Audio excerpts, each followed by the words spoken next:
잠시 후 행복한 아침에서는 국민의 공분을 산 사건 사고를 들여다보는 분노 유발자들 준비되어 있고요. 네, 그리고 똘똘한 자산 관리 비법 머니 이어집니다. 저희는 광고 후에 다시 돌아올게요.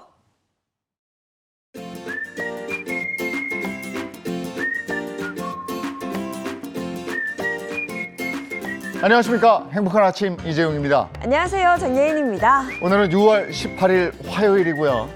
요즘에 20년 전에 있었던 사건인데 네. 밀양 여중생 집단 성폭행 사건, 가해자들의 신상이 공개되고 이러면서 사적 제재에 대한 얘기가 많이 나오고 있습니다. 오늘 분노 유발자들에서 알아보도록 하겠습니다. 네, 그리고 머니에서는요, 국민연금 더 받고 싶은 분들을 위한 국민연금 재테크 방법 한번 알아보도록 하겠습니다. 자, 화요일의 행복한 아침 본격적으로 시작합니다.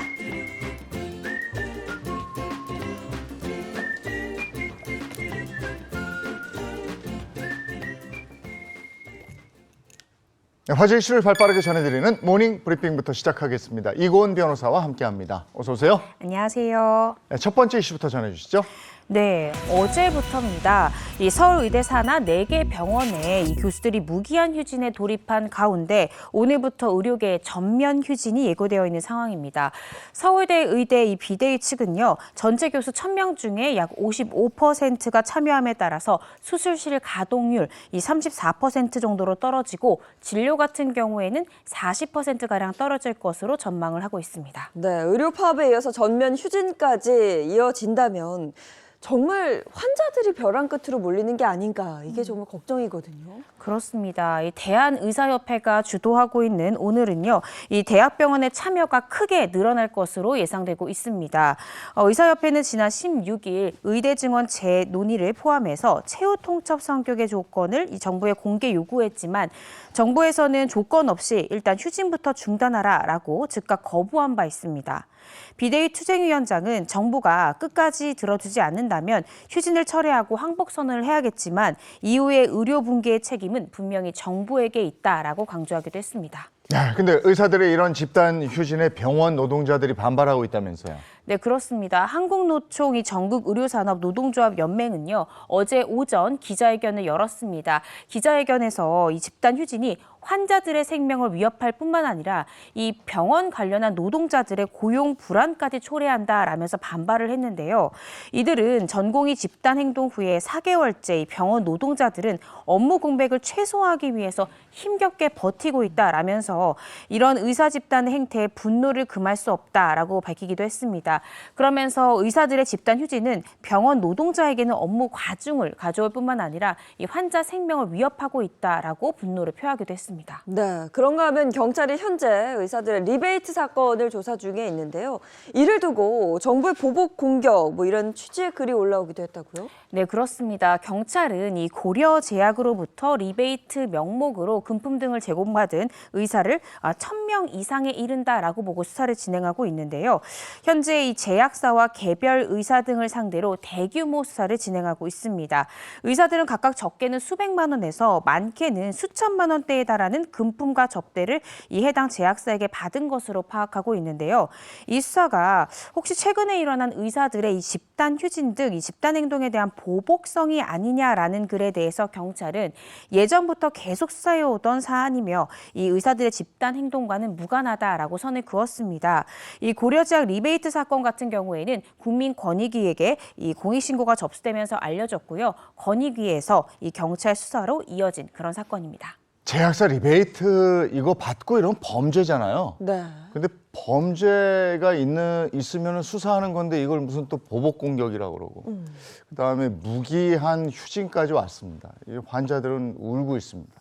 오늘 저희가 분장 받으면서 한 얘기는 요즘 같은 때는 아파서도 안 되고 네. 다쳐서도 안 되고 그냥 알아서 건강합시다. 이런 얘기 했는데 이게 무슨 다음 이슈 전해 주시죠. 네, 다음 이슈는요. 불특정 다수에게 전화를 해서 성매매 동영상을 유포하겠다라고 협박해서 수억 원을 갈취했던 일당에게 실형이 선고됐다는 소식입니다. 피해자만 해도 40명에 이르고요. 피해 금액이 9억 6천만 원에 달하는 사건입니다. 성매매 동영상 유포를 빌미로 거액을 갈취했습니다. 이게 어떻게 된 일일까요?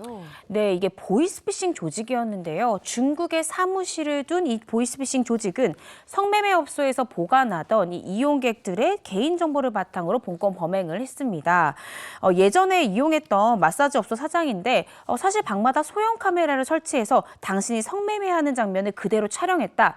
만약에 돈을 주지 않으면 이 해당 영상을 당신의 가족이나 지인에게 유포하겠다라고 협박을 했고요. 네. 그렇지만 이들이 얘기했던 영상 사실은 없었고 이들의 이야기 모두 새빨간 거짓말이었습니다. 네, 피해자를 속여 압박하는 방법으로 범행을 저지른 거군요. 네, 그렇습니다. 이들은 이 전화를 전담으로 하는 한국인들을 모집했고요. 중국으로 입국을 시킨 다음에 가명을 사용하도록 했습니다.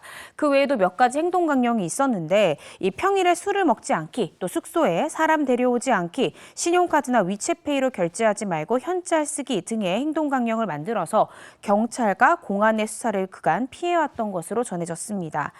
이번 판결을 내린 재판부는요. 이 팀장 A씨에게는 징역 8년을, 이 조직원 3명 중에 2명에 대해서는 징역 3년을 선고했고요. 나머지 1명 조직원에 대해서는 징역 2년을 선고했습니다. 네, 보이스피싱 이제 협박까지 하고 이 네. 조직이 날로 커지고 있어서 이거 잡기도 어렵고 피해 보상도 어렵고 야, 이게 근절이 안 되나? 이거 어떻게 할 수가 없나?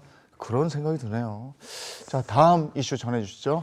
네, 충북 청주시 이 문희문화재 단지 공무원들이 이 70대 여성 이 근로자에게 수년간 점심 식사 준비를 시켰다라는 갑질 의혹이 제기가 됐습니다. 알고 보니 이 여성 근로자의 본래 업무는요, 이 청소 등 시설물 환경 정비였던 것으로 드러나서 이 해당 업무와 무관한 이런 업무들을 시킨 것이 갑질 아니냐라는 비판이 잇따르고 있습니다. 그러니까 원래 청소 업무를 하는 근로자에게 식사 준비를 시켰다는 거잖아요. 맞습니다. 이 사안을 지금 파악하고 있는 이 청주시에 따르면요. 청소 근로자 B씨 같은 경우에는 이 소속된 문화재 단지 공무원 4명으로부터 각각 10만 원씩을 받고 수년간 점심 식사를 준비해왔던 것으로 밝혀졌습니다.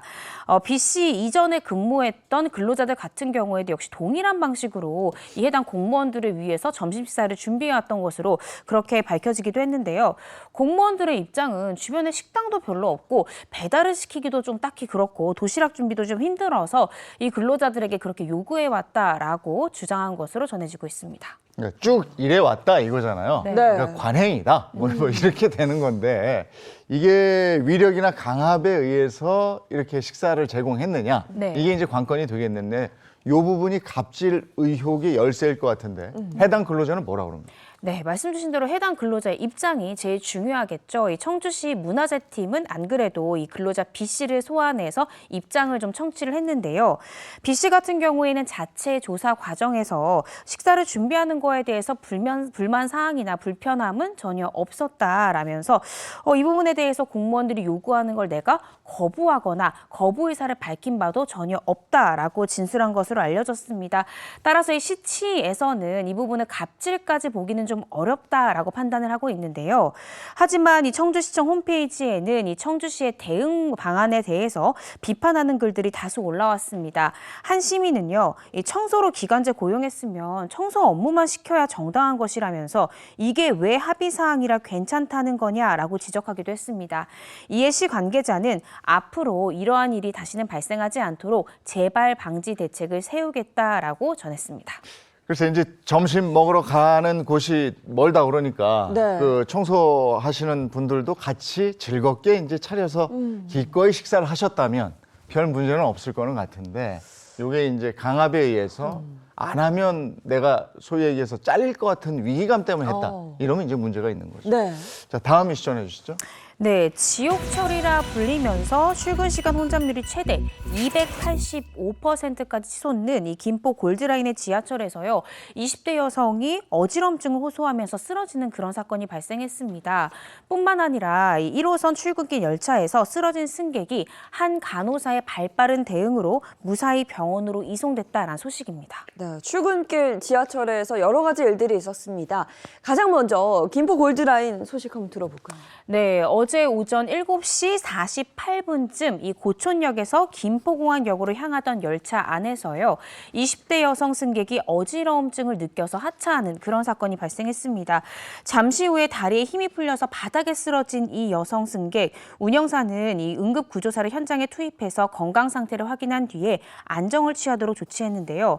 이 출퇴근 시간대 승객 과밀에 따른 안전사고 예방 차원에서 김포공항역 내에 이 사설 구급 인력을 배치 중이었기 때문에 발빠르게 대처할 수 있었던 것으로 보입니다. 이 김포 골드라인 측은 CCTV 영상을 확인해서 이 사건이 이 열차 혼잡도와 관련이 있는지를 좀 확인할 방침입니다.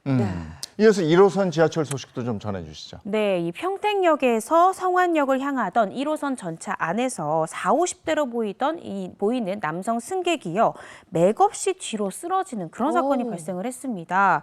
이 마침 출근하던 이 순천향대 소속 이 천안병원 이 소속 간호사가 이 장면을 목격을 하고 즉시 쓰러진 승객에게 다가가서 환자의 상태를 좀 살폈는데요. 의식도 없고 맥박도 잡히지 않아서 이 간호사는 승객들에게 119 신고를 요청하고 본인은 지체 없이 심폐소생술을 시행을 했습니다.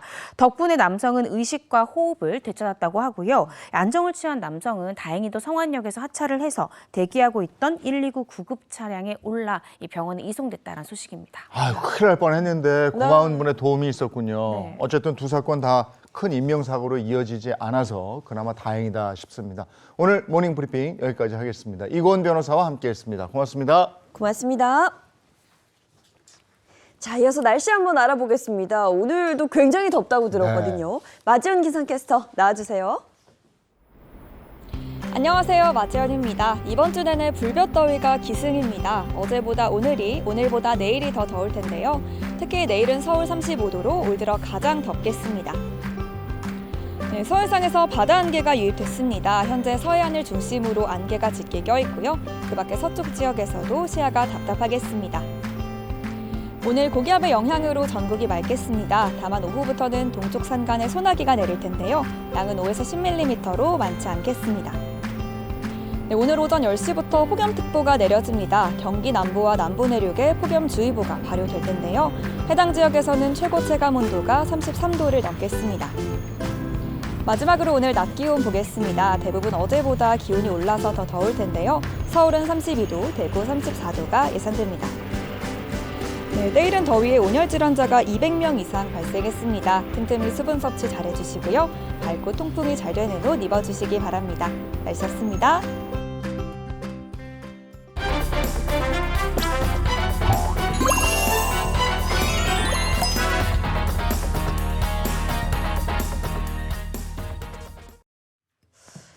범죄자들이 제대로 된 죄값을 치를 때까지 우리의 정당한 분노를 하나로 모아보겠습니다. 분노 유발자들 이고은 변호사 그리고 신인선 씨 소개합니다. 어서 오세요. 네, 안녕하세요. 네, 20년 전입니다. 2004년 온 국민을 분노케 한 밀양 여중생 집단 성폭행 사건. 가해자의 신상이 최근에 공개가 되면서 이들이 근무하던 식당에 폐업을 하고 직장에서 해고되고 이런 후폭풍이 계속되고 있어요. 네, 맞습니다. 사적 제재 논란이 일어났는가 하면 속 시원하다. 피해자가 겪었을 끔찍한 고통을 일부라도 겪어보길 바란다. 라고 이야기하는 그런 의견이 공존하고 있습니다. 우선 이런 현상이 발생하는 이유는 뭐라고 보세요? 일단 20년 전에 사법부의 판단, 수사기관의 판단이 좀 미흡했다라고 국민들은 보는 것이 가장 주된 원인으로 꼽을 수 있습니다. 여중생에 불과했던 피해자가 수십 명의 고등학생으로부터 1년간 지속적 반복적으로 성폭행을 당했던 그런 사건입니다. 그럼에도 불구하고 대부분의 가해자가요, 범죄 전과로도 남지 않는 소년보호 처분에 대부분 그쳤다라는 점에서 국민들은 분노를 하고 있는 거고요. 따라서 사적 제재를 통해서라도 이 가해자들이 잘못한 만큼 응징을 받아야 된다라는 국민적 공감대가 형성돼서 이런 사적 제재 논란까지 불거졌습니다. 네, 저도 개인적으로는 화가 너무 나서 신상을 그냥 만천하에 그냥 다 알리고 죗값을 치르게 하고 싶지만 이 엉뚱한 사람이 피해를 입으시면 안 되니까 좀 조심해야 될 것 같아요. 네. 근데 이제 신상 공개되고 이 부분에서 네. 그 가해자나 가해자 주변 사람이 아님에도 불구하고 이 괜한 오해를 받게 되는 그게 거잖아요. 문제죠. 네. 그래서 이제 이게 문제가 됐는데 경찰은 허위 사실에 의한 명예훼손 등을 적용해서 수사할 방침이다. 이렇게 밝히기도 했습니다. 네. 신상 공개를 지금 이제 하는 것, 이게 이제 머리로는 이건 아니다 싶은데 가슴으로는 네. 야, 그래. 이렇게라도 이런 생각이 또 드는 것도 있거든요. 네. 네. 정당한 죄값을 치르지 않은 그 범죄자들이 불러온 국민적인 분노가 아닐까 이런 생각이 듭니다. 자, 오늘의 분노 유발자들 바로 공개합니다. 자, 오늘의 분노 유발자는요. 밀양 여중생 집단 성폭행 사건입니다. 네, 영화 한공주 그리고 드라마 시그널의 모티브가 되었던 사건이었잖아요. 저도 비슷한 또래였어서 뉴스를 보면서 굉장히 많이 놀랬던 그런 경우였거든요. 네. 이게 이제 20년 전 사건입니다. 다 아시다시피 밀양에서 한 여중생이 이게 무려 44명의 고등학생, 남학생한테 1년 동안이나 지속적으로 성폭행을 당한 그야말로 충격적인 사건이었죠. 네, 2003년 6월입니다. 이 울산 지역에 있던 여중생 A양은요, 인터넷 채팅을 통해서 밀양 지역 고등학생인 B군을 만났고요. 이듬해까지 계속 연락을 주고받았습니다. 그러던 2004년 1월에 B군은 A양한테 한번 만나자라면서 울산에서 1시간 정도 거리에 떨어진 밀양으로 이 A양을 불러냈는데요. 그런데 A양을 만난 B군, 난데없이 둔기로 이 A양을 때려서 기절시킨 뒤에 한 여인숙으로 끌고 갑니다.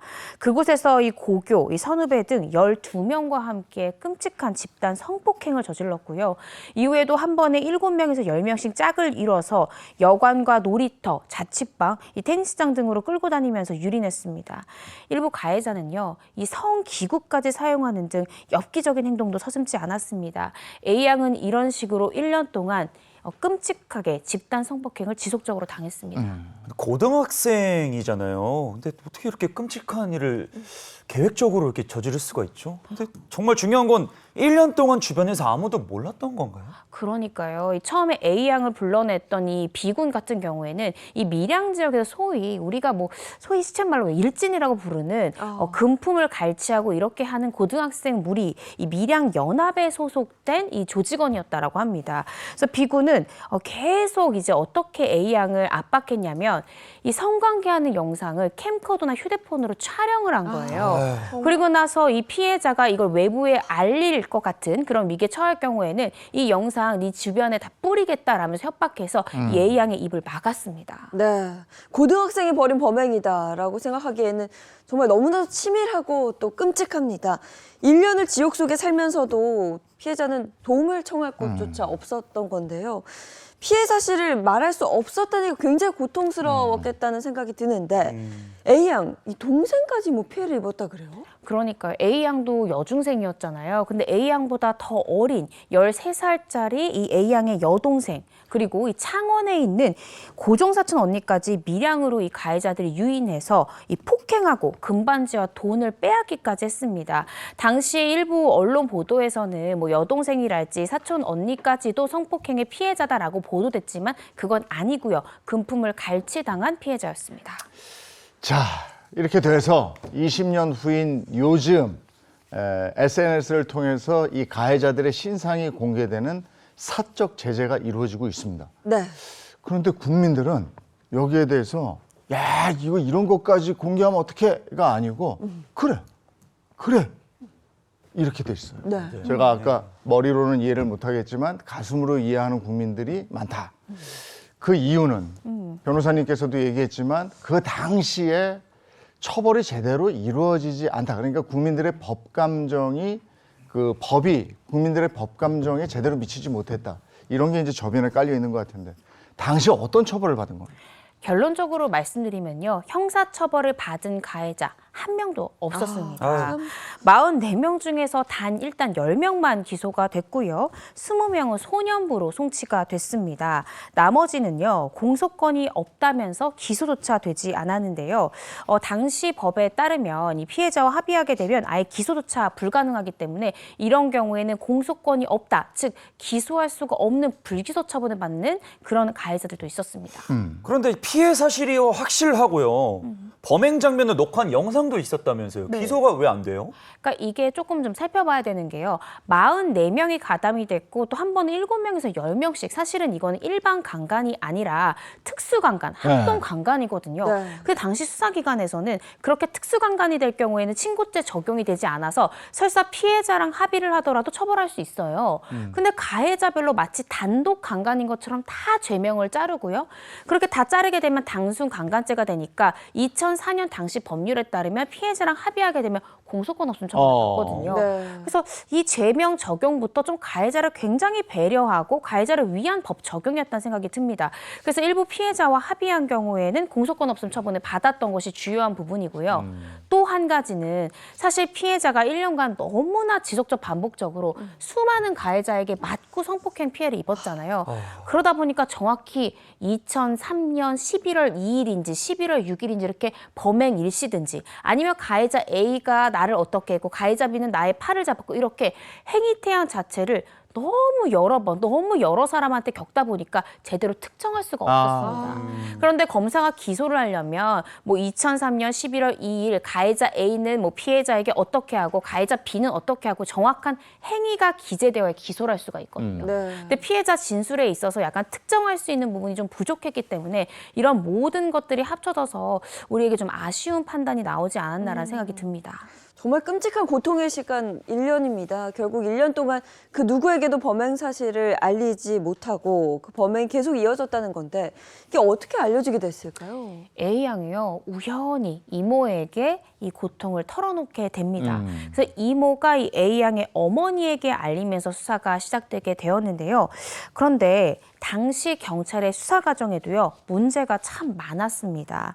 이 사건 이후에 수사 과정에서 겪는 것이나 아니면 사건 이후에 피해자에게 할 수 있는 수사기관의 언행이 때로는 피해자에게 더 큰 상처가 되고 더 큰 대못으로 남는 경우가 굉장히 많습니다. 근데 A양의 어머니는 경찰에 신고하면서 뭘 부탁했냐? 사실 이 사건의 규모가 굉장히 크고 죄질이 나쁘잖아요. 네. 언론 보도가 되거나 이러므로 인해서 내 딸이 또다시 피해를 입을 수 있기 때문에 절대 내 딸, 피해자의 신상을 좀 함구해달라, 비공개로 해달라라고 간곡히 요청을 했습니다. 그런데도 불구하고 또 경찰도 비공개로 해주겠다 그렇게 다짐했음에도 불구하고 이 부분이 좀 잘 지켜지지가 않았습니다. 그 공개가 됐다는 거 아니에요. 그러니까 비공개 약속을 어기고 보도자료까지 내면서 공개한 걸로 제가 그때 알고 있는데 이렇게 하면 완전히 보여주기식 수사를 했다는 거 아닙니까? 그렇습니다. 그래서 이 부분에 대해서 피해자 A양의 어머니도 이 부분에 대한 분노를 표했는데요. 경찰이 마치 큰 한 건 수사한 것처럼 막 언론 보도를 냈고요. 또 심지어 보도자료에는 피해자의 나이, 이름, 또 피해 내용이 아주 상세하게 적혀 있었습니다. 가뜩이나 밀양이라는 지역 굉장히 좁은 지역일 수도 있는데 누구인지 이 정도만으로도 충분히 특정될 수 있다는 거고요. 또 당시에 기자들도 관행대로 자극적인 보도를 계속 이어나가서 2차 피해가 계속 발생하는 그런 상황이었습니다. 이때 저도 학생 때라서 저 기억은 잘 안 나지만 분위기는 정말 잘 알고 있었거든요. 수사기관에다가 언론까지 더해서 그냥 한 사람을 매장시켰네요. 그렇죠. 심지어 경찰 조사 과정에도 문제가 많았다고 합니다. 네, 그렇습니다. 원래 요즘의 성범죄 피해자들은요, 가해자와 대면하지도 않고요. 대질 조사 또 지양을 하는 것이 원칙입니다. 그런데 이 피해자 얼마나 가해자를 마주하는 게 두려웠을까요? 근데 피해자 앞에요, 가해자들을 저렇게 일렬로 쭉 세워놓고 너 지목해봐. 피해자한테. 이 사람이 뭐 했어, 저 사람이 뭐 했어 이렇게 대면을 직접 시킨 다음에 지목하게 했다라는 거죠. 그리고 경찰 수사기간 동안 피해자가 무려 9차례나 불려갔고요. 또 한 번에 7, 8시간을 진술하는 그런 일까지 있었다고 합니다. 이 과정에서 A양은 가해자뿐만 아니라 가해자 부모한테 가만두지 않겠다라는 협박을 받기도 했고요. 심지어 경찰은 A양한테 네가 꼬리치면서 좋아서 찾아간 거 아니냐. 내가 밀양의 이거 어이가 고향인데 없네. 밀양물을 네가 다 흐려놨다. 아이고. 이런 말까지 했고요. 얘네들이 그러니까 가해자들이 앞으로 밀양을 이끌어 나갈 애들인데 어떡할 거냐 이런 입에 담지도 못할 폭언까지 수사 과정에서 들었다고 합니다. 아니 44명의 성폭행범이 그래 밀양을 이끌어갈 사람이라고 말이 안 밀양에 되죠. 그렇게 네. 인물이 없습니까? 그 경찰분이 도대체 누군지 모르겠는데 경찰 분이란 말도 안 나오는데 네. 어쨌든 이 저 피해자가 가해자 부모들 있는 데서 그 피해 상황을 털어놓게 하는 이런 말도 안 되는 상황이 또 벌어졌다고 그러는데 이거는 조사가 아니고 폭력 아닙니까? 폭력이죠. 저희 보면서도 이걸 피해자한테 한 말이 맞나 싶을 정도로 정말 말도 안 되는 일이 있었습니다. 당시 가해 학생 어머니가 인터뷰를 했는데 그 인터뷰 내용이 더 기가 막힙니다. 제가 한번 전해드릴게요. 피해 학생에게 미안하지 않냐고 하니까 왜 피해자 가족한테 미안한 마음이 들어야 합니까? 딸 자식을 잘 키워야지. 자, 그러니까 잘 키워서 이런 일이 없도록 만들어야지. 꼬리 치는데 안 넘어갈 남자애가 어디 있습니까? 이런 얘기를 했다고 합니다. 야, 이렇게 얘기하면 부모도 처벌하고 싶네요. 본인 아들이나 잘 키워야지 왜 뭐랑 뭐 하는 거예요? 이거 지금? 말도 안 되는 얘기를 한 거죠. 근데 말 안 되죠. 그 충격적인 건요. 당시 밀양 주민들한테 설문조사를 했는데요. 네. 그 설문조사 결과가 더 기가 막힙니다. 네? 설문조사 결과를 보시면 어떤 질문이었냐. 이번 사건이 누구의 책임이냐라는 질문에 대해서 여자인 A양의 책임이다라는 의견이 61.4%를 야, 이거 차지했습니다. 뭐지, 진짜? 그러니까 가해 학생뿐만 아니라 가해자 가족도 뭐라고 하죠. 언론의 이웃들까지 정말 피해자 A양 편에 서서 위로해주고 공감해줄 사람이 당시엔 정말 없었습니다. 정말 희한하네. 말이 안 되는데 2차 가해가 계속 있었던 거예요. 지금 뭐 여자 책임이다가 64% 정도가 나왔다는 것 자체가 뭐라 말을 해야 될지 모르겠습니다. 뭐 이런 상황 속에서 당연히 살 수가 없었겠죠. 결국 A양의 가족들은요, A양을 서울로 전학을 시키기로 의견을 모았다고 합니다. 그런데 이 피해자 A양은요, 서울로 이사를 간 후에도 정신과 치료 뭐 계속해서 받았다고 하고요. 뭐 아유, 왜 아니겠어요. 지금까지도 충격이- 그냥 고통 속에 살고 있는 거죠. 충격이 얼마나 컸겠어요. 네. 그러니까 게다가 그때 언론에서 피해자 이름이며 나이며 다 소상히 밝혀져서 피해자의 신상이 특정됐던 거예요. 아유. 그런데 문제는 이 A양은 피해자에 불과하잖아요. 근데 당시 언론 보도 내용을 제가 보니까 학교에서 이 A양을 안 받아주려고 하는 거예요. 너는 문제를 일으킨 사람이니까 우리 학교에서 받아주기 힘들다라고 해서 피해자인데. 네, 피해자인데 피해 이후에 10번이나 전학을 당했고요. 그래서 너무 안타까워서 이 A양의 변호사가 학교에다가 막 간곡히 요청해서 겨우 전학을 갔는데 이 과정에서 A양이 자해 시도까지 하고요. 아이고. 어느 날 A양이 깜짝 놀라는 사건이 발생을 했습니다. 다름 아니라 10번 만에 전학 간 그 학교에 A양이 수업을 듣고 있는데 갑자기 가해자의 부모가 학교를 찾아온 겁니다. 가해자 부모가 왜 A 양을 찾아요? 왜 찾았냐면요. 내 아들이 소년원에 있는데 네가 처벌 불원서, 선처, 탄원서 하나 써달라고 이 A양이 10번이나 전학 가서 이제 겨우 적응을 할 법한 학교까지 찾아왔던 겁니다. 당시 A양은 이 가해자 부모가 너무 두려워서 화장실로 대피했다곤 하는데요. A양 결국에는 어렵게 전학 조치를 갔지만 이 학교마저도 또다시 가해자 부모가 찾아올까 봐 두려워서 결국 학교를 그만뒀다고 합니다. 이런 적반하장의 가해자 부모를 처벌할 수 있는 법은 또 없는 거죠. 안타깝게도 없는 지금은 거죠. 없습니다. 그냥 네. 아우 못된 사람 이러고 말아야 되는 거죠. 근데 피해는 고스란히 이 피해자의 몫이잖아요. 네. 간신히 피해자가 피해 지역을 이탈해서 거기서 새로운 삶을 살려고 발버둥 치는데 여기를 찾아가서 탄원서 써달라고. 야, 이게 네. 웬일입니까? 게다가 이게 또 다가 아닙니다. A양의 아버지 역시 합의서를 쓰라면서 종용했다고 하는데요. 결국 A양은 가해자 가족들에게 합의서와 또 선처를 바란다는 탄원서도 써주게 됩니다. 아버지는 합의금으로 5천만 원을 받았는데요. 이 중 1,500만 원은 자신의 전셋집을 마련하는 데 쓰고 나머지는 친척들과 나눠 가졌다고 합니다. 이 정작 피해자인 A양에게는 한 푼도 돌아가지 않았고요. 이건 또 뭡니까?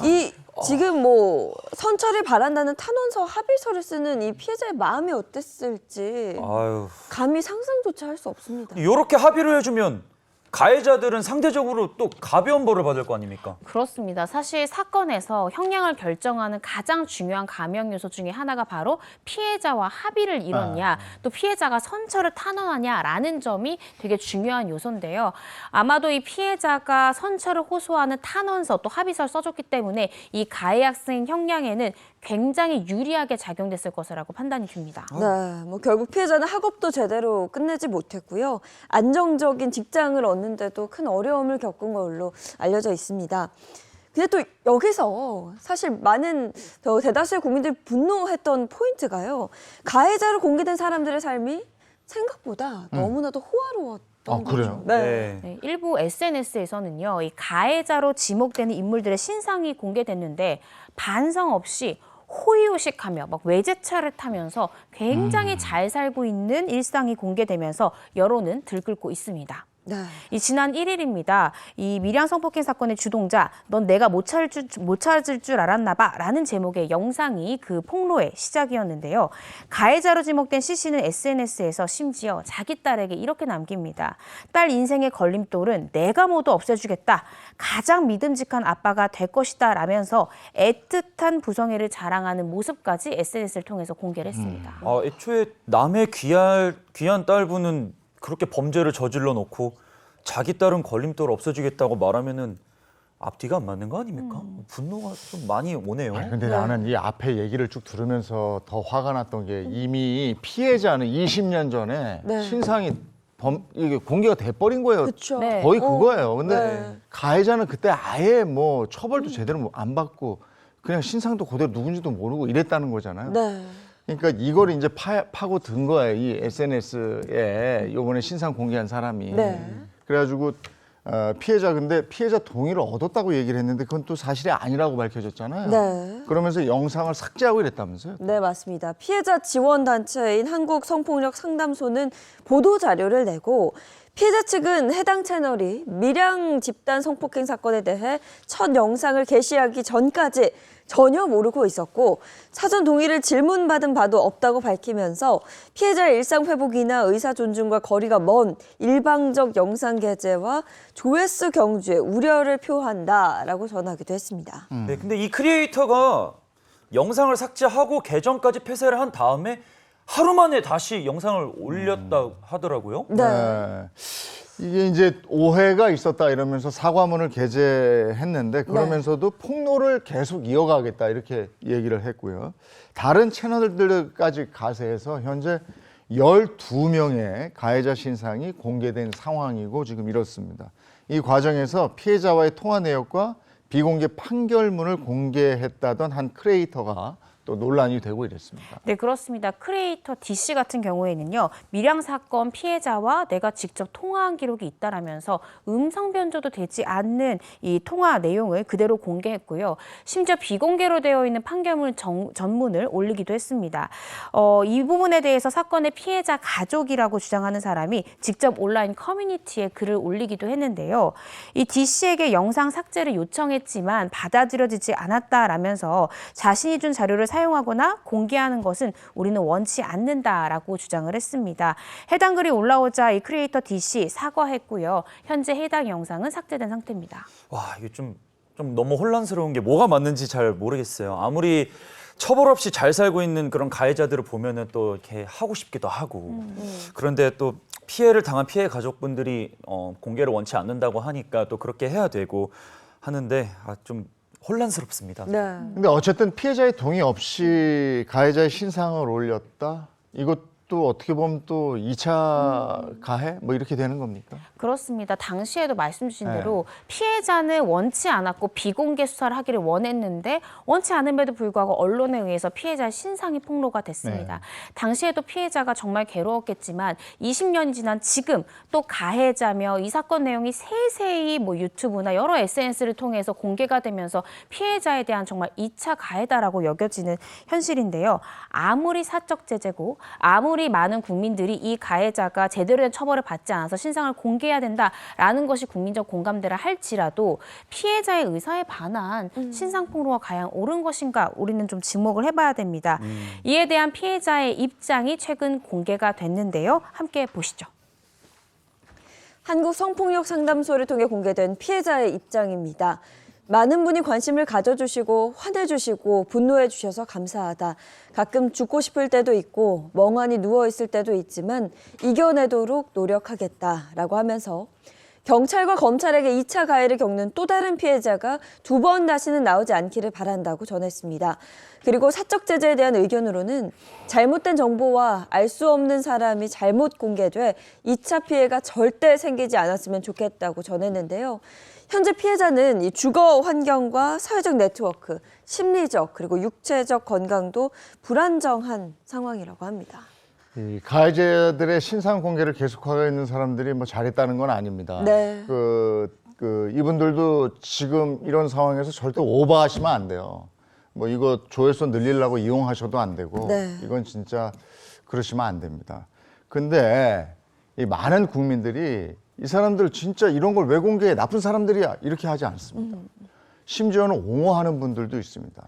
과연 이 많은 국민들이 왜 그런 마음을 갖게 될까? 우리가 처음에 얘기했던 20년 전에 처벌이 제대로 되지 않았다고 국민들이 느끼는 거예요. 그러니까 국민의 법 감정하고 그때 처벌했던 분들 그리고 수사했던 분들의 그런 상황이 너무 우리하고 떨어져 있던 거예요. 그러니까 여기 사적 제재를 하는데 어떤 분들은 심지어 잘하고 있어. 맞아. 이렇게 되는 거 아니겠어요? 그렇습니다. 그런 부분에 대해서 국민들이 함께 분노하고 있고 피해자의 아픔을 공감을 하고 있고 따라서 이 가해자들의 신상을 폭로하고 싶은 마음 저도 충분히 공감이 되는데요.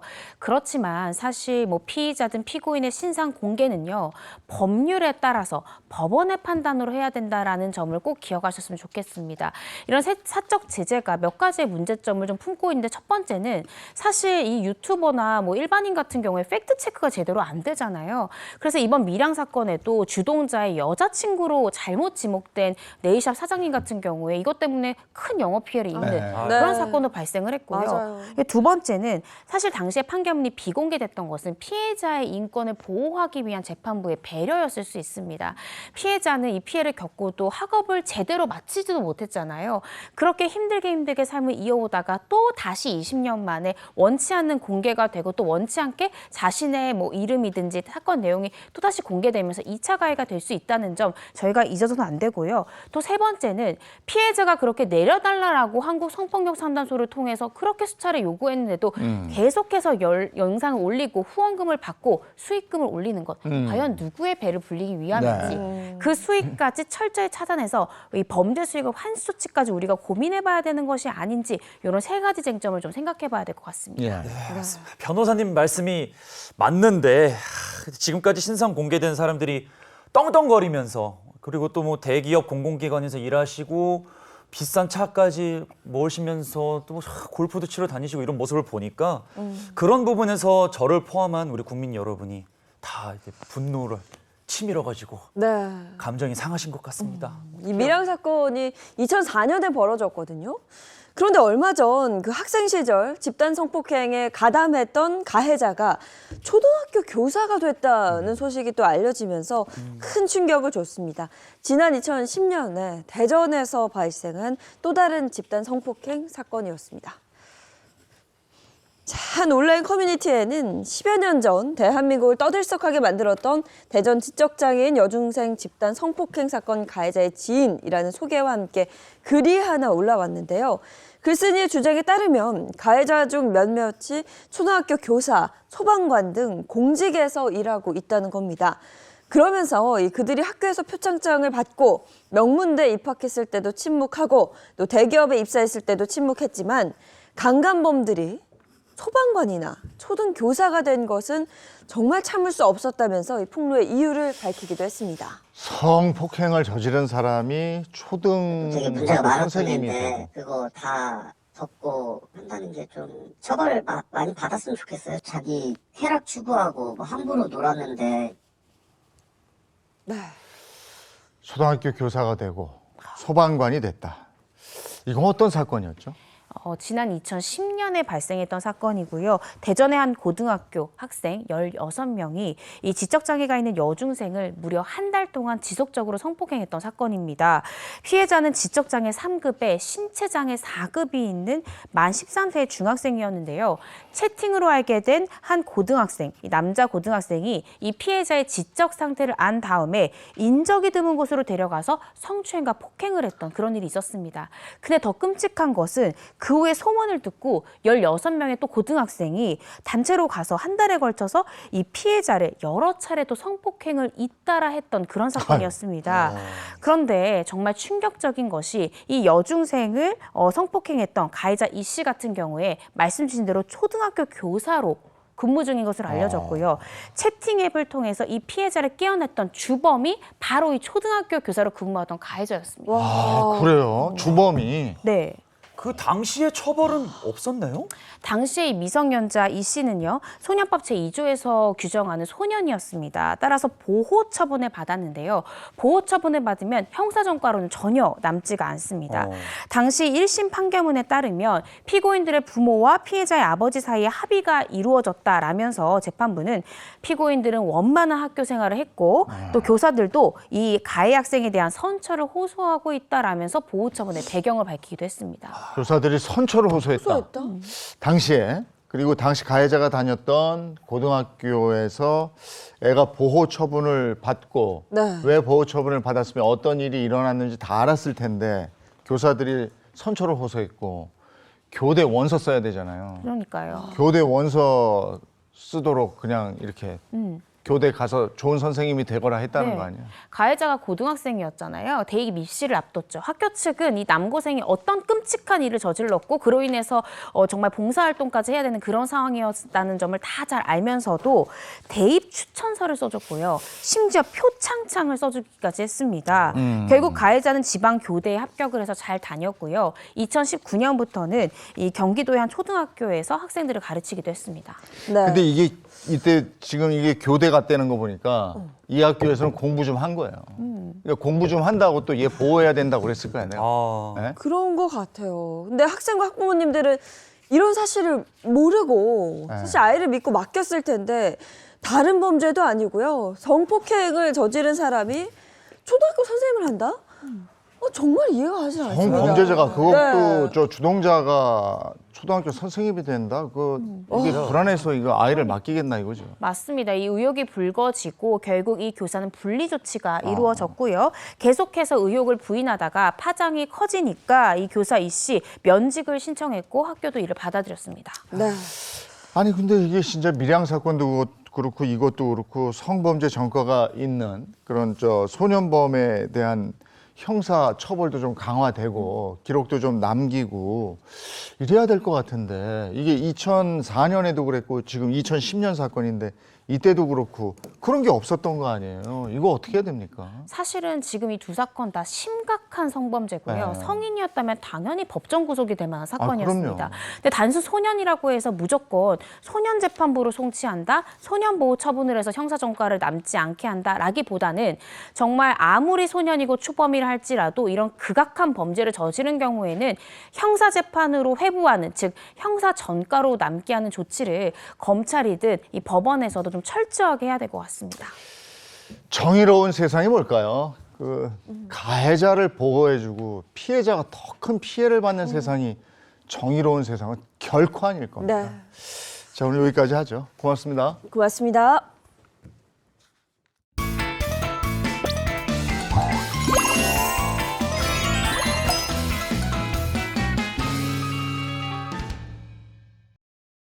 네, 지금 시각 8시 13분을 향해 가고 있습니다. 이번엔 돈에 대한 고민을 한번 나눠보죠. 머니 시간입니다. 네, 경제 관련 이야기 좀 나눠보겠습니다. 지난 10일 보건복지부 발표에 따르면 다음 달부터 국민연금 보험료가 인상된다라고 하죠. 국민연금 보험료를 매기는 기준 소득 월액이라는 게 이제 상하한선이 올라간다 이렇게 돼 있는데 네. 국민연금 얘기를 좀 나누도록 하죠. 네. 국민연금 얘기 김현우 소장과 나누겠습니다. 어서 오십시오. 네, 안녕하세요. 네, 안녕하세요. 네, 소장님 항상 이렇게 인사드릴 때마다 제가 네. 먼저 질문 드려서 너무 죄송합니다만 이게 좀 약간 또 올라왔거든요. 네. 이게 보험료가 상향 조정된다고 하면 말 그대로 보험료를 더 내야 된다 이 말씀인가요? 네, 보험료를 더 내는 분들도 계시고요. 전체적으로 봤을 때는 보험료 내는 분들이 늘어나는 건 맞습니다. 국민연금 보험료의 산정 기준이 되는 이 기준소득 월액 상하액이 이제 좀 증가한다, 상향된다라는 건데요. 국민연금 전체 가입자의 이 3년간 평균 소득을 따져가지고 이 물가 상승을 반영해서 조금씩 올려 잡는데 이게 다음 달 7월부터 이렇게 바뀝니다. 네. 화면을 보시면요. 네. 기존의 기준소득월액 상한액 590만 원이 617만 원, 그리고 하한액 37만 원이 39만 원으로 올라가게 되는 거죠. 네. 이렇게 기준이 되는 금액이 변동되면 구체적으로 어떤 변화가 있는지 좀 궁금한데요. 네, 당장에 뭐 다음 달부터 나 국민연금 보험료 많이 내는 거 아니야? 고민하실 분도 계실 텐데요. 그렇진 않고요. 이 상한액이 올라갔다는 건 상한액이 기존에는 이제 590만 원에서 617만 원 올라가잖아요. 그러니까 590만 원일 때는 590만 원보다 더 번다, 뭐 600만 원을 번다, 700만 원을 번다라고 하더라도 소득은 590으로 보고 그에 대한 보험료를 매겼는데 이 부분이 이제 617로 올라가게 되는 거고요. 이 하한액이 37에서 39로 올라가는 것도 37만 원 이하로 버시는 분들은 그냥 소득 없는 걸로 봐드릴게요라고 했었는데 그 기준선이 조금 올라가서 이제 39만 원 정도 버시면은 소득이 있는 걸로 잡힙니다. 그런 뜻이라고 보시면 됩니다. 네. 이 노후 준비 1순위가 네. 연금이다라는 말을 많이 들었어요. 그렇죠. 그런데 가뜩이나 물가도 많이 올랐는데 보험료 더 내라고 하면은 너무 슬프지 않나요? 이게 전체적으로 보험료를 내시는 분들이 조금 늘어나는 거는 맞아요. 그런데 이 기준소득 월액이라는 것 자체가 굉장히 과거에는 오랫동안 고정이 돼 있었거든요. 이게 1995년 7월부터 2010년 6월까지는 거의 15년 동안 멈춰 있었는데 그러다 보니까 이 물가 상승을 반영한 소득 상승을 반영한 이 연금액이 그대로 멈춰 있다라는 지적이 계속 나왔었어요. 그래서 그 다음부터는 이제 매년 평균 이 소득 인상률을 반영해서 국민연금에 반영을 하게 되는데 이렇게 되면은 뭐 내야 할 사람들도 늘어나게 되고 전체적인 보험료 내는 것도 늘어나게 되지만 국민연금 전체 가입자의 평균 소득이 늘어나는 효과가 있기 때문에 실질적으로 봤을 때는 내가 연금을 받을 땐 훨씬 더 많은 연금을 받을 수 있다. 그래서 장기적으로 보면 이런 부분이 유리하다라고 보시면 될 것 같습니다. 네. 국민연금에 대해 여러 가지 얘기가 있습니다만은 그래도 그 노후 자금으로 이만한 게 없기 때문에 국민연금을 재테크 수단으로 이용하는 분들도 많이 있거든요. 네. 뭐 고랄산 재테크를 하려면 적게 내고 많이 받아야 되는 그런 게 이제 국민연금도 적게 내고 많이 받는 방법 네. 그런 거 있습니까? 그런 방법 없습니다. 안 돼. 아쉽지만 안 돼. 국민연금은 얼마나 내느냐에 따라서 이제 수령액이 달라지는 거거든요. 그러니까 많이 내면 그만큼 노후에 받을 수 있는 연금액도 많이 늘어나는 겁니다. 오. 그래서 너무 당연한 말씀을 해주셔서 좀 침착할게요. 사실 네, 네. 또 올라왔는데 많이 내면 많이 받는 거 당연합니다. 근데 그건 네. 재테크가 아닌 것 같아요. 그렇죠. 네, 좀 알려주세요. 있습니다. 팁이 하나 있긴 한데 국민연금을 많이 받으려면 이 금액도 중요하지만 바로 이것을 늘려야 됩니다. 이것? 금액이 이게 아니네, 뭘까요? 그러면. 네. 요게 금액이 아니라면 네. 어? 그걸 저 한번 도전해봐도 네. 돼요? 도전해 보십시오. 많은 금액을 네. 오래 내면 그래, 기간. 연금이니까 많이 받을 수 있는 거 아니에요? 맞아요? 감이 좋으십니다. 정답이에요? 예, 정답을 오. 맞추셨습니다. 바로 이 가입 기간입니다. 국민연금 많이 받으려면 금액도 중요하지만 가입 기간을 늘려야 됩니다. 이게 적게 내고 많이 받는 건 제가 불가능하다고 말씀을 드렸는데 가입 기간을 늘리게 되면 같은 돈을 내더라도 국민연금을 더 많이 받을 수 있습니다. 쉽게 말해서 20만 원씩 10년 동안 내는 것보다는 10만 원씩 20년 동안 내는 게 나중에 받게 되는 연금액은 훨씬 더 많을 수 있다는 거죠. 이런 제도를 알고 계시면은 우리가 국민연금을 납입하실 때 이걸 조금 더 나한테 유리한 방향으로 좀 이용을 할 수가 있을 것 같은데요. 사연과 함께 보시면은 더 설명이 쉬울 것 같습니다. 네, 사연과 함께 국민연금 재테크 한번 알아보겠습니다. 직장 생활 5년 만에 결혼하고 출산하면서 퇴사했고 국민연금 납부 제외자가 됐습니다. 아이가 초등학교에 들어갈 때쯤 재취업할 생각은 있지만 요즘 국민연금을 낸 만큼 받을 수 없다는 말들도 있고 실제 수령액도 얼마 안 될 듯한데요. 국민연금보다는 개인연금을 넣는 게 좋지 않을까요? 직장 다니다가 그만두시면 국민연금도 납부 제외가 되는군요. 네, 그렇습니다. 이 납부 제외라는 거는 국민연금 가입 대상이 만 18세 이상 그리고 60세 미만이면은 가입 대상자가 되는데요. 이 가입 대상자가 된다고 하더라도 쉽게 말해서 소득이 없으면 납부 예외자로 분류가 돼서 국민연금을 내지 않으셔도 되는 겁니다. 네. 국민연금 같은 경우에는 10년을 내야 네. 연금 개시일 이후에 이제 돈을 받는 걸로 알고 있는데 그러면 5년 냈단 말이에요. 네. 이분은 5년 낸 건 그럼 날라갑니까? 5년 된 거 어떻게 날라간 거예요?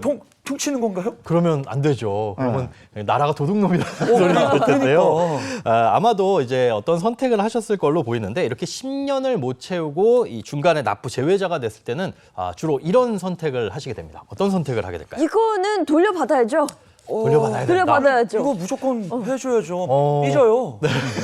사실 이제 두 가지 선택지가 있는데요. 말씀하신 것처럼 이 돌려받는다, 반환 일시금을 받거나 아니면은 추후에 보험료를 다시 내고 10년을 꽉 채워가지고 연금을 수령하는 이 두 가지 선택지가 있습니다. 반환 일시금 같은 경우에는 국민연금 수령 나이가 됐는데 연금 수령 요건을 충족하지 못했다. 그러니까 10년을 다 못 채웠다라고 한다면 돌려받을 수 있는데 이걸 당장에 받을 수 있는 건 아니고요. 60세가 됐을 때 선택을 할 수가 있습니다. 그리고 그때 가서도 만약에 나는 보험료를 더 내서 10년을 채운 뒤에 연금을 받을 수 있는 요건을 충족하겠다라고 한다면은 보험료를 더 내고 연금을 받으실 수가 있는 거죠. 이게 아이가 초등학교 들어갈 때쯤에 재취업할 생각이 있다라고 하셨는데 네. 그럼 회사를 또 다니시면 국민연금 또 내야 되는데. 그렇죠. 어떻게 되죠? 예, 나중에 이제 국민연금 아까 대상자라고 한다면 만 18세 이상 그리고 60세 미만이면은 대상자가 된다고 말씀드렸는데요. 이렇게 소득이 없는 기간 동안에는 납부 제외자로 국민연금을 안 내도 됩니다. 그런데 그 기간 동안 나는 그래도 국민연금 꾸준하게 내고 싶어 하시는 분들도 계시잖아요. 네. 그럴 경우에는 원래는 소득액의 9%로 계산돼서 납입을 할 수가 있는데 이런 경우에 뭐 임의가입도 할 수가 있습니다. 다만 이제 이 일이 고정적으로 있는 게 아니라 끊겨가지고 이거 보험료를 내가 내기가 부담스럽다 혹은 낼 수 없다라고 한다면 이렇게 납부 예외 신청을 할 수가 있는데 최소한 6개월 정도는 유예가 되고요. 다시 일을 시작하시게 되면 그때부터 이제 국민연금을 내실 수가 있게 되는 거죠. 네. 근데 이분은 이제 5년을 냈단 말이에요. 그리고 아이가 초등학교 들어가서 어느 정도 그 혼자 다닐 수 있을 때 다시 재취업을 재취업. 한다. 네. 그럼 이제 40이 넘게 되는데 그동안 공백기가 있을 거고. 네. 그러면 덜 낸 만큼 나중에 노후에 받긴 받겠지만 덜 받게 되는 거잖아요. 그렇죠. 더 받고 싶을 텐데. 맞아. 그런 경우를 대비해서 바로 이런 제도가 있습니다. 과거엔 이렇게 반환 일시금을 60세가 되기 전에도 받을 수가 있었거든요. 그런다 보니까 가입 기간이 짧아지는 그런 이제 부작용이 생겼는데 이런 경우에 가입 기간을 늘리려면 이 받았던 반환 일시금을 다시 뱉어내면 됩니다. 반환 일시금으로 받았던 내 연금을 다시 돌려준다고요? 네, 그렇습니다. 그걸 진짜 다시 토해내는 건데 이걸 이제 국민연금 반환일시금 반납제도라고 불러요. 대신에 예전에 받았던 그 돈에 이자를 좀 붙여가지고 국민연금에 내야 됩니다. 그러려면 이제 국민연금을 내지 않았던 기간이 길면 길수록 이자도 좀 많이 내겠지만 그 기간이 다시 복구되면서 가입 기간이 전체적으로는 길어지는 거죠. 그러면은 결국에는 연금을 더 많이 받을 수가 있게 되는 겁니다. 근데 이 이자를 얼마나 내는 거예요? 이자가 언제 동안 내가 돌려받았느냐 그 기간에 따라서 조금 다른데 이 연도별로 1년 만기 정기예금 평균 금리를 따집니다. 그런데 네. 과거에 시중금리가 높았을 때 있잖아요. 네. 보니까 1993년 이전까지는 무려 연이율 10%예요. 어이구. 그때 돌려받으신 분들은 이제 지금 다시 반납하려면 꽤 많은 그러네요. 이자를 붙여야 되겠죠. 이때 금리가 이랬어요. 이렇게 높았습니다. 어이구. 그러다가 이제 금리가 점점 떨어지다가 코로나로 인해서 금리가 바닥을 쳤을 때가 2021년인데 그때는 0.7%까지 내려왔거든요. 그러니까 내가 반환 일시금을 받았던 게 언제 기간이냐 요거에 따라서 이제 이자는 좀 달라질 수 있습니다. 근데 이게 뭔가 이득인 듯 아닌 듯한데 내가 받았던 걸 반납하면 실행액이 높아진 건 정말 당연한 건데 네. 거기다 이자까지 냈잖아요. 네, 그렇죠. 그 이자까지 낸 걸 내가 이 본전을 뽑을 수 있을까 네. 생각을 하실 수가 있을 텐데 여기에 우리가 하나 더 고민을 해야 될 게 소득 대체율이라는 겁니다. 소득 대체율이란 건 뭐냐면 예를 들어서 소득 대체율이 뭐 50%다라고 한다면 내 생애 평균 소득 대비 50%를 연금으로 받을 수 있다. 평균 소득이 500만 원이었으면 250만 원은 연금으로 받을 수 있다. 이게 바로 소득 대체율인데요. 이 소득 대체율이 높으면 높을수록 연금은 더 많이 돌려받을 수 있는 구조입니다. 표로 한번 보시면요. 이 소득 대체율도 점점 바뀌어 왔어요. 처음에 국민연금이 생겼을 때는 70%를 목표로 했습니다. 그러니까 우리가 노후가 되면 돈을 벌지 않더라도 평균 소득 대비 70%는 주겠다라고 한 거죠. 근데 이게 너무 과하다 보니까 60%로 낮아졌다가 그다음엔 50%. 지금은 점점점 낮아져서 2028년에는 40%까지 낮아지게 설계가 되어 있어요. 근데 과거에 이게 70%, 60% 있던 때가 있잖아요. 네. 그러니까 이때 만약에 받았던 반환 일시금을 다시 돌려내게 된다면은 그때의 소득 대체율을 다시 되살릴 수 있다는 거죠.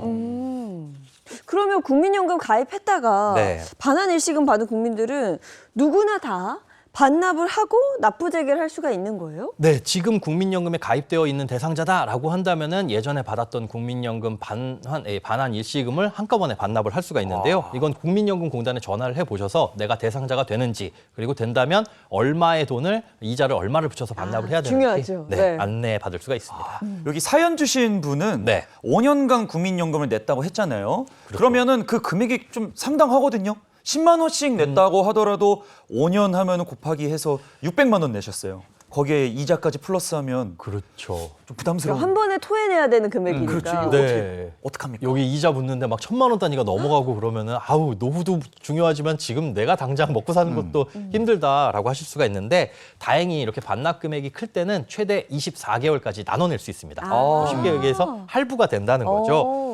다만 이제 한 가지 알고 계셔야 될 점은 예전에 이제 반납 일시금 나 예전에 일하다가 반환 일시금 안 받은 거 있는데 하시는 분들 나는 연금보다는 반환 일시금 받고 싶어 하시더라도 이게 5년이 지나가면 청구하지 않으면 소멸됩니다.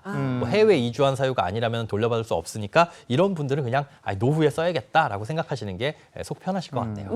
어쨌든 돈이 들어가지만 반납하는 이유는 반납을 함으로 해서 내가 중지됐던 그 기간을 다 채워서 네. 10년 넘긴 다음에 국민연금을 받겠다는 거잖아요. 예. 네. 그런데 이 사연 주신 분은 마지막에 질문을 하나 하셨어요. 만약에 국민연금을 이제 따박따박 내지 못하는 상황이라면 국민연금보다는 개인연금을 넣는 게 낫지 않느냐. 아하. 이런 질문을. 나중에 불안하다 이거죠. 그렇죠. 나중에 이제 연금을 받는 돈만 놓고 봤을 때 야, 이거 소장님 생각은 어때요? 그렇죠. 이 같은 돈을 낸다는 그런 네. 거잖아요. 그 가정하에 네. 뭐가 더 유리한가요? 하나 이게 골라주세요. 개인연금하고 국민연금하고 저울질 하시는 분들이 굉장히 많은데 결론적으로 말씀드리면 국민연금을 따라갈 수 있는 개인연금은 없습니다. 보통 이제 수익비라고 하는 게 있는데요. 내는 돈 대비 내가 받는 연금액이 얼마냐. 내는 돈이 100인데 받는 돈도 100이다. 그러면 수익비는 1이라고 볼 수 있는데 개인연금의 수익비는 1을 넘지가 못합니다. 그리고 물가가 많이 오르면 오를수록 오히려 손해고요. 그러니까 국민연금이 더 좋다라고 말씀드릴 수가 있는데 국민연금 같은 경우에는 이 제도를 통해서 처음 가입한 30살부터 60살까지 국민연금을 쭉 낸 것처럼 이 사연자분도 혜택을 받을 수가 있습니다. 이 제도가 뭘까요? 잠깐만요. 그 국민연금 납부 제외자가 되었고 네. 지금 내고 있지 않은데 가입했을 때부터 끊이지 않고 쭉 넣은 효과가 있는 제도가 있다고요. 네, 그렇습니다. 그런 게 있어요. 네, 바로 국민연금 추후납부, 흔히 이제 추납이라는 말로 알려져 있는 제도인데요. 예, 이 제도를 통해서 과거에 끊긴 기간이 있다, 이빨 빠진 기간이 있다. 그러면 나중에 이걸 메워 넣을 수 있는 제도입니다. 지금 만약에 소득이 있다가 끊기게 되면 당장에는 보험료를 내지 않아도 되기 때문에 어떻게 보면 좋을 수가 있는데 이게 시간이 흘러서 노후에 연금을 받을 때가 되면 과거에 조금 그래도 부담되더라도 연금 부어서 에이, 지금 좀 노후를 대비할 걸 그랬다라는 후회가 될 수 있잖아요. 네. 그래서 그런 기간이 있으면 나중에라도 보험료를 낼 수 있는 추후에라도 낼 수 있는 제도라고 해서 이 추후 납부 제도라는 게 있습니다. 지금 이 사연 주신 분도 그래요. 예전에 직장 생활 할 때와 다르게 지금은 출산하면서 퇴직을 했거든요. 그 기간은 안 내고 있다가 네. 아이 좀 크고 재취업해서 수입이 발생하면 그때 다시 내는 거, 한꺼번에 내는 걸 뜻하는 거군요. 네, 그 보험료 산정은 어떻게 하는지 그것도 알아야 될 것 같은데 과거에 9만 원씩 국민연금을 냈다 그러면 네. 내가 추가로 납부할 때는 얼마를 내야 되는 거예요? 네, 과거의 기간 동안에는 소득이 없었으니까 국민연금을 안 냈잖아요. 그러니까 이 기간 동안에 보험료를 어떻게 산정을 하냐? 추후 납부를 신청하는 시점에 지금 내가 내고 있는 보험료를 기준으로 산정을 합니다. 그러니까 만약에 지금 내가 월 30만 원의 보험료를 내고 있다. 그러면 과거에 10년 동안의 보험료를 낸다. 그러면 30만 원 곱하기 10년치를 내야 되는 거죠. 지금으로 계산을 하는 거예요? 그렇습니다. 그러면 굉장히 부담이 될 수가 있겠죠. 네. 그런 경우에 나중에 우리가 소득이 끊어지게 되면 국민연금을 안 내도 되잖아요. 그러면 이런 경우에는 임의 가입이나 임의 계속 가입을 통해서 자기가 원하는 보험료를 정할 수가 있어요. 이러면 최저 9만 원부터 정할 수가 있거든요. 그러니까 그때 가서 9만 원으로 정하게 되면은 9만 원 곱하기 10년치를 나중에 내게 되는 거죠. 그게 궁금한 게 있는데요. 네. 직장 취업해가지고 한 6개월 다니시다가 퇴사하신 분들, 네. 또 20년 동안 납부할 거 한꺼번에 납부하면 되는 거 아닙니까? 뭐 예를 들어서 연금 개시 전에 딱 넣어버리고 딱 기다린다든가. 아주 훌륭한. 네. 하지만 약간은 얌체 같은 생각이에요. 근데 과거엔 이게 가능했어요. 네. 이게 30년이든 20년이든 이 구멍난 기간이 있다. 나중에 돈만 많으면 이걸 다 메워 넣을 수가 있었거든요. 근데 너무 많은 금액을 이렇게 약간은 얌체같이 체리피커같이 하다 보니까 네. 국민연금공단에서 이거 자제를 시켰습니다. 법을 바꿨거든요. 한 예로 어떤 분이 국민연금에 가입하고 8개월 정도 보험료를 낸 뒤에 어떤 사유로 중단이 됐다가 49세가 된 시점에 그동안 못 냈던 몇십 년치의 보험료를 한꺼번에 내신 거예요. 그러니까 241개월치 보험료, 20년이 조금 넘죠.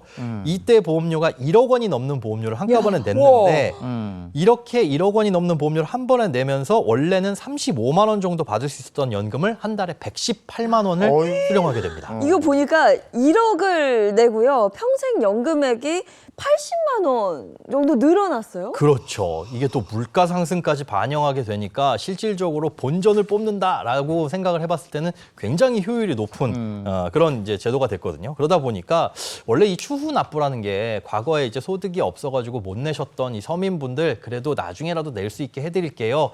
노후에 조금이라도 보탬이 되세요. 이런 취지에서 만들어진 제도인데 나중에 가서 이렇게 몇억 원씩 한꺼번에 내실 수 있는 분들은 그래도 좀 여유가 있으신 분들이잖아요. 이런 분들의 재테크 수단으로 악용되다 보니까 이 기간을 119개월로 단축시켰습니다. 그런데 이렇게 내시는 분들도 조금 알아두셔야 될 게 있는데 무엇인지 화면으로 보시겠습니다. 네, 국민연금 추가 납부 시에 요 네모에 따라서 내야 할 금액이 달라진다는 겁니다. 요 네모에 들어간 말은 뭘까요? 추가 납부 시에 네. 이거는 그 소득 금액 아니에요? 뭐지? 그거랑 외모인가요? 관련이 외모? 있을 것 같은데? 예. 잘생긴 사람 더 많이 주고 그런 거. 좀 많이 잘생겼다. 외모 그거 누가 판단하죠? 네. 이것도 또 기간이에요? 그렇습니다. 기간인가요? 아까 금액은 말씀드렸는데 네. 이것도 납부 시기에 따라서 내야 할 금액 그리고 받을 금액이 달라집니다. 앞서 반환일시금 설명드릴 때 이 소득 대체율이 중요하다라고 말씀을 드렸잖아요. 이 추후 납부도 마찬가지입니다. 지금 현재 2024년 기준으로 이 소득 대체율은 41.5%인데요. 이게 매년 0.5%포인트씩 점점점 낮아져서 2028년이 되면 40%로 낮아집니다. 그런데 추후 납부를 하려는 과거의 그 어떤 시점, 이때는 지금보다도 소득 대체율이 높았잖아요. 그러니까 지금 만약에 보험료를 내게 되면 그때 걸 되살릴 수는 없지만 지금 기준으로 합니다. 그러니까 41.5%를 기준으로 소득 대체율이 올라가고 그때 국민연금 납입 기간이 살아나게 되는데 나중에 가서 40%로 떨어졌을 때 내게 된다라고 한다면 1.5%포인트의 손해를 볼 수 있다는 거죠. 그러니까 낸다고 한다면 내가 여유가 된다면 지금 내는 게 소득 대체율을 조금 더 높일 수 있는 방법이 되긴 하는데 나는 그 1.5%포인트 정도 포기할 수 있어 라고 한다면 나중에 내는 게 더 유리할 수 있어요. 납부 시기에 따라서 달라질 수 있다고 말씀드렸지만 이거는 뒤에 낸다고 해서 추후 납부는 별도의 이자를 부과하거나 하진 않거든요. 그러니까 뭐 지금 내는 것보다는 60세 이전에 직전에 해서 아까 말씀하신 것처럼 그때 가서 여유 있을 때 납부를 하시는 게 어떻게 보면 유리한 판단일 수가 있습니다. 네. 그 소득 대체율이라는 거는 조금 낮아질 수 있지만 예. 나중에 내도 그 무관하니까 네, 맞습니다. 되도록 나중에 내는 게 나한테는 좀 이익이다 이런 얘기네요. 그렇죠. 네. 이자를 따로 붙이진 않으니까 내가 잘 굴리고 있다가 나중에 내도 나한테는 유리할 수 있습니다. 그렇구나. 전략에 맞게 내 상황에 맞게 잘 그렇죠. 짜야 되겠네요. 그게 중요한 것 네. 같아요. 네. 기본적으로 국민연금은 소득이 있는 국민에 대한 그런 거라고 말씀을 해주셨는데 네. 제가 막내 아들로서 제가 어머니를 보고 있거든요. 가정주부, 예. 가정주부님들도 소득이 없는? 네. 가입이 가능합니까? 예, 이 국민연금 의무 가입 대상은 만 18세 이상 60세 미만이긴 한데 의무 가입 대상이라고 해서 무조건 가입을 해야 되고 납부를 해야 되는 건 아닙니다. 소득이 없으면 납부 예외가 되는데요.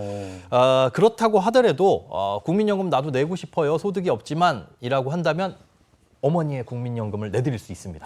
이걸 이제 임의 가입이라고 하는데요. 이 임의 가입을 통해서 납입 기간, 금액을 늘릴 수가 있는 거죠. 그럼 가입을 하면 국민연금이랑 똑같이 받을 수 있는 건가요?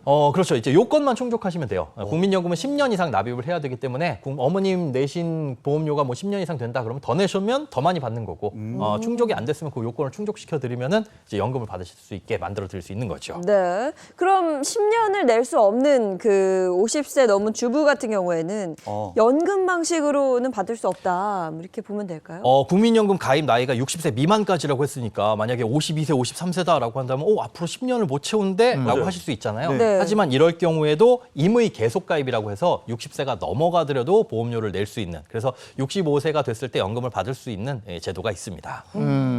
그래도 5년을 감안하면은 늦어도 55세에는 가입을 해야 되겠네요. 네. 근데 반드시 그렇지는 않은 게요. 과거에 낸 이력이 있다면 이걸 전부 다 합산해가지고 10년을 따지는 거고 또 추후 납부도 가능하잖아요.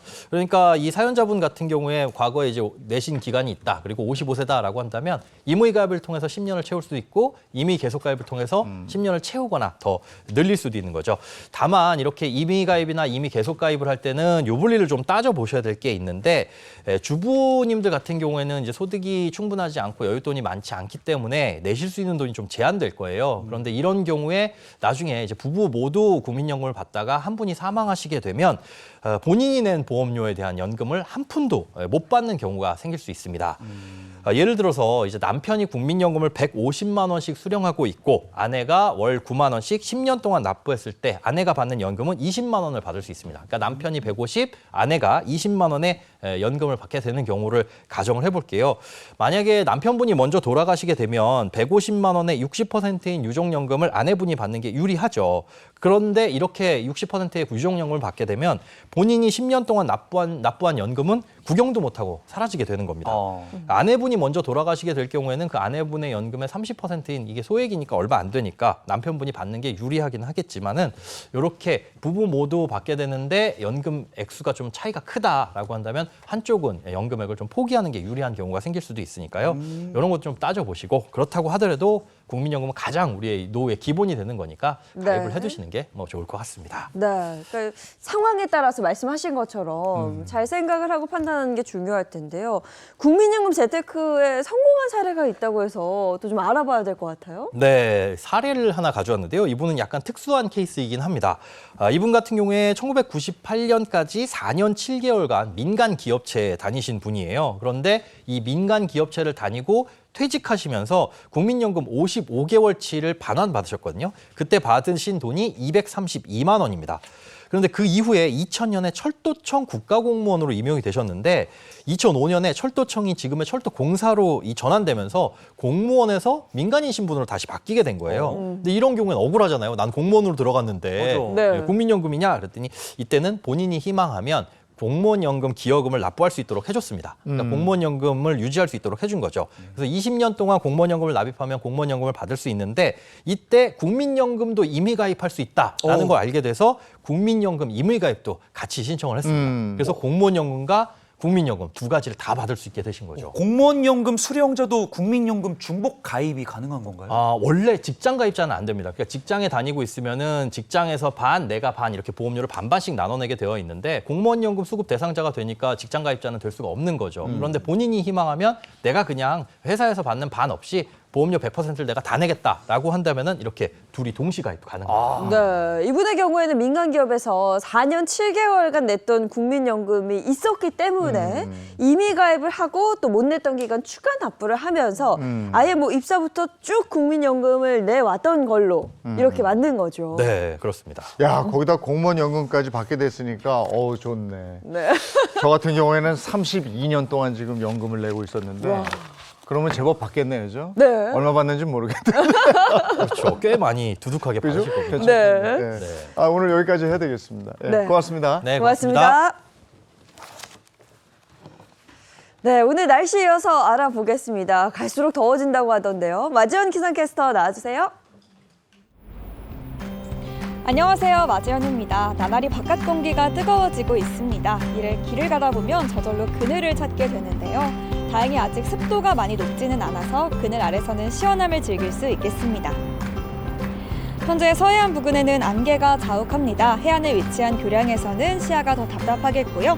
강이나 호수 지나시는 분들은 각별히 조심하셔야겠습니다. 오늘 전국이 맑은 가운데 대기 불안정으로 소나기가 지납니다. 양은 5에서 10mm로 많지는 않겠는데요. 돌풍과 벼락이 동반될 수 있어서 조심하셔야겠습니다. 주말 동안 해제됐던 폭염특보도 다시 내려졌습니다. 현재 경기 남부와 남부 내륙에 폭염주의보 발효 중인데요. 온열 질환으로 건강 상하지 않도록 조심하셔야겠습니다. 마지막으로 오늘 낮 기온입니다. 대부분 어제보다 기온이 올라서 무덥겠는데요. 서울은 32도, 대구는 34도가 예상됩니다. 내일 밤부터는 제주도에 비가 길게 이어집니다. 매우 강하고 많은 비가 예상되니까요. 비 피해 없도록 대비를 잘해주시기 바랍니다. 날씨였습니다.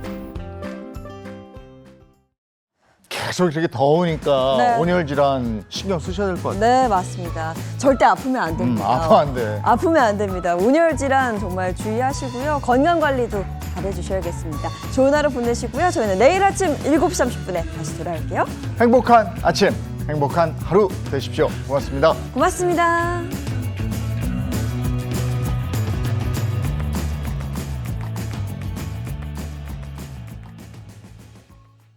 채널 A